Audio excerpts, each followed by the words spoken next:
What is going on, ladies and gentlemen? Monkey Flop here, and today I got your PlayStation news, baby. If you guys do enjoy these videos, make sure to hit a like, comment down below, support your boy. If you guys are new, subscribe with those bell notifications turned on. Let's go ahead into get into the discussion of the PlayStation 5. PlayStation's not going to be at E3 2020. End of the video. No, I'm just kidding. I'm kidding.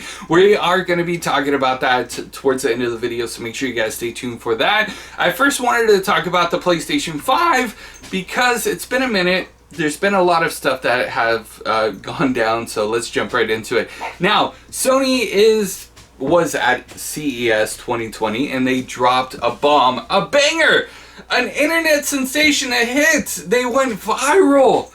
They got the most likes any game company ever got on Instagram. PlayStation, congratulations on your Guinness World Record yet again. But they released the PlayStation 5 logo, and honestly, I think the reason why it trended so much is because so many people memed it.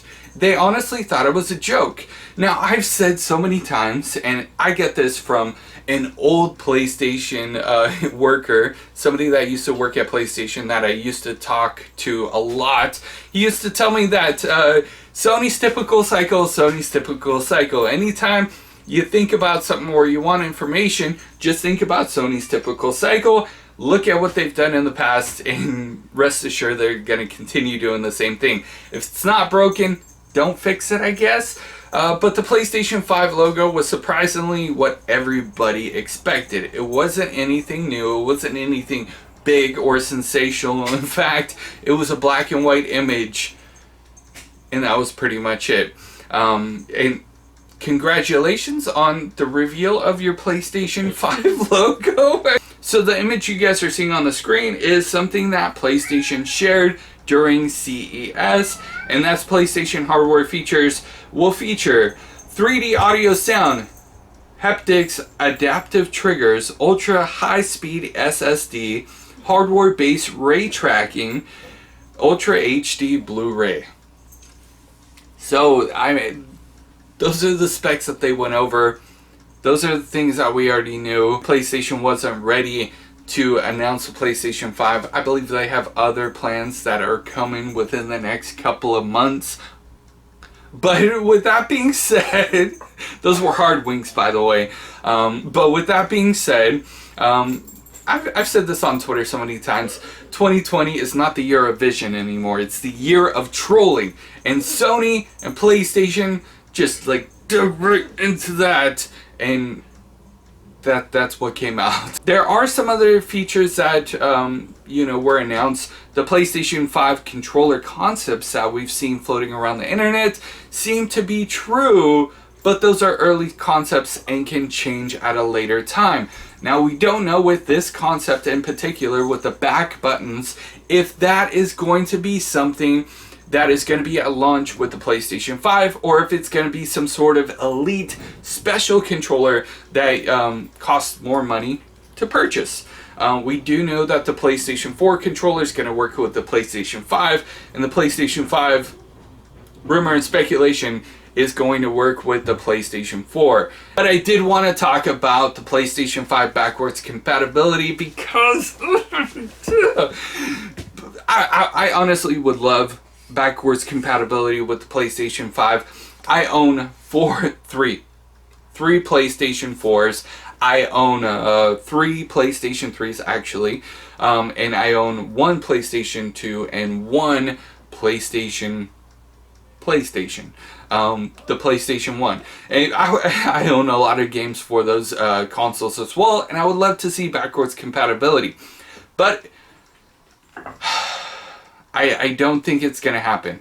We do know, and Sony did confirm this, that it's going to be backwards compatible with the PlayStation 4 and the PlayStation VR. And honestly, with how many games are out there with the PlayStation 4 just in general, it makes sense to have backwards compatibility with the PlayStation 5 because it's a new console and there's not going to be too many games releasing for that console.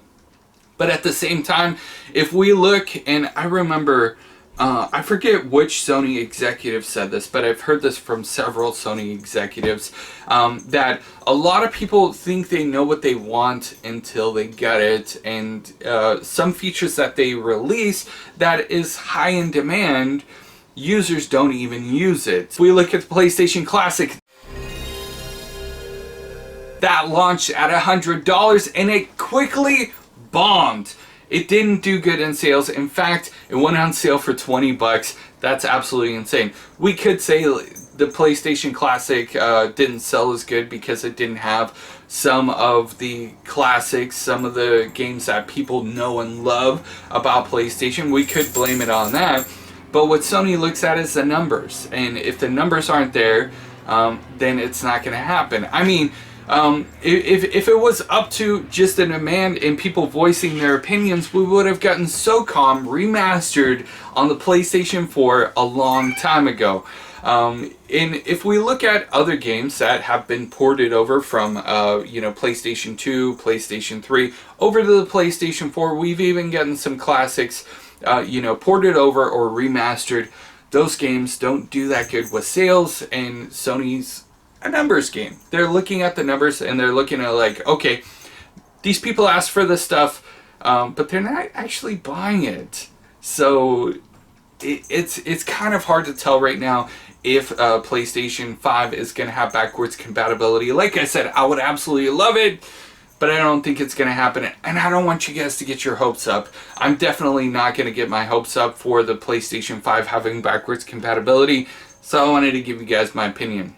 I believe, and a lot of people are speculating this too, that the PlayStation 5 is going to release at a $399 price point. Now I say that, but I don't want to, tell you it's going to release at a $399 price point, and it eventually releases at a higher price.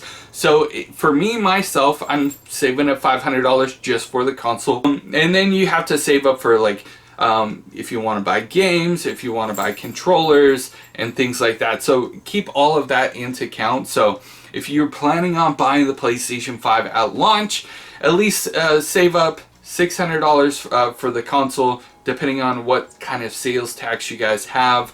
I believe that it's going to release at a $399 price point, but it could release at a $499 price point. There's $100 difference there. I know, but if you're planning on buying it at that time, just expect the price to be between $399 and $499. All right, let's go ahead and talk about Sony and PlayStation not being at E3 2020.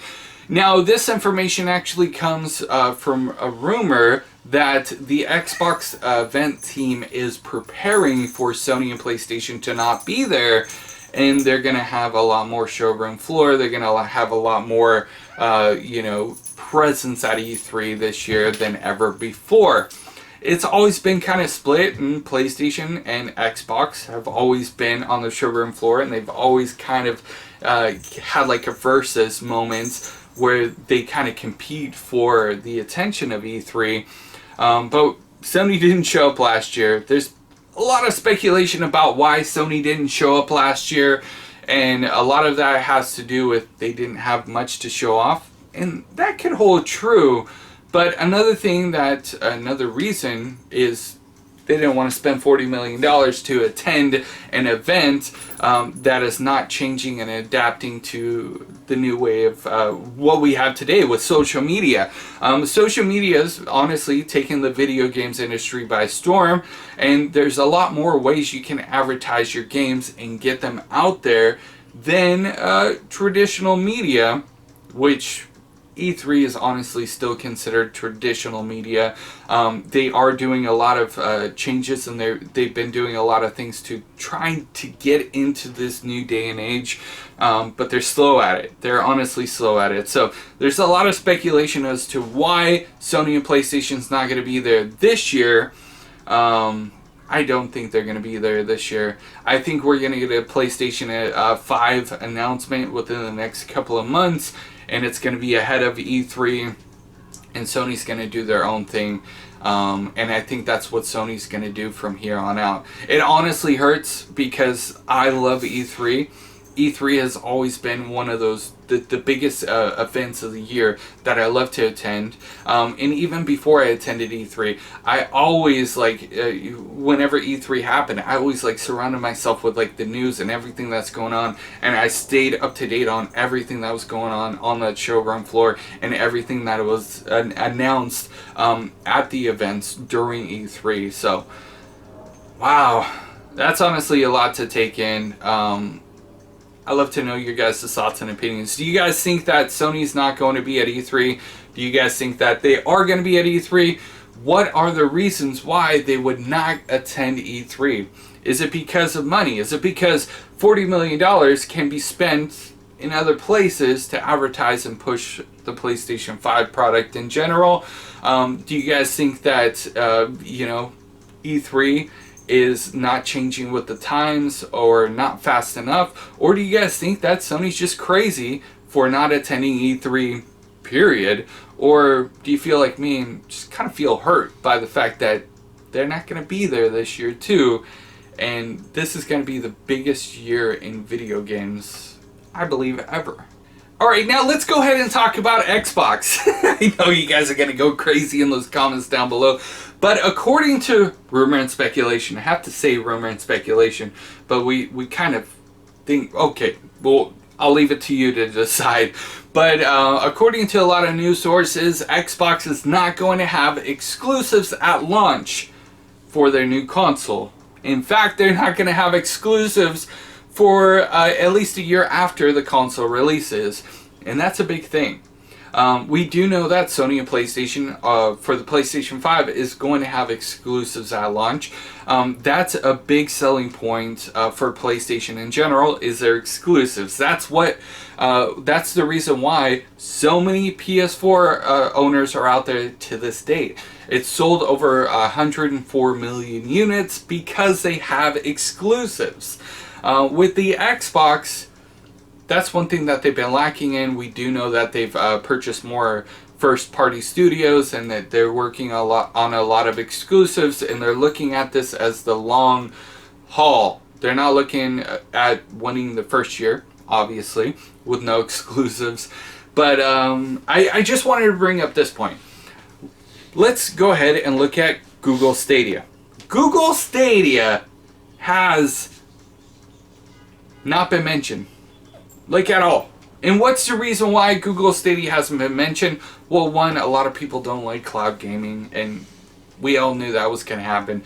But two, they don't really have exclusives. They need at least a big exclusive for them to be, talked about and thought about. And like, oh man, I need a Google Stadia because they have this game. And this is the only console or whatever thing. This is the only platform they have this game on, and I need to get it. They don't have that. What do they have? Destiny 2, which has reportedly 8,000 concurrent players from the last month alone, which is nothing. A lot of people honestly, went and tried Google Stadia and was like, okay, that's cool, and went back to their consoles or PCs. That's going to happen with Xbox, in my opinion, if they don't have any exclusives. I'm just kind of curious to know what you guys think about that. Let me know in those comments down below. Anyways, that's it for me. Make sure to hit a like, comment down below. Let me know what you guys honestly think. The secret word of the day is you just made the list. Well, I guess that's a sentence, but use that constructively in those comments down below. I'm going to be reading the comments. If you guys are new, please subscribe with those bell notifications turned on, and I will see you guys in the next news update. You guys are freaking awesome.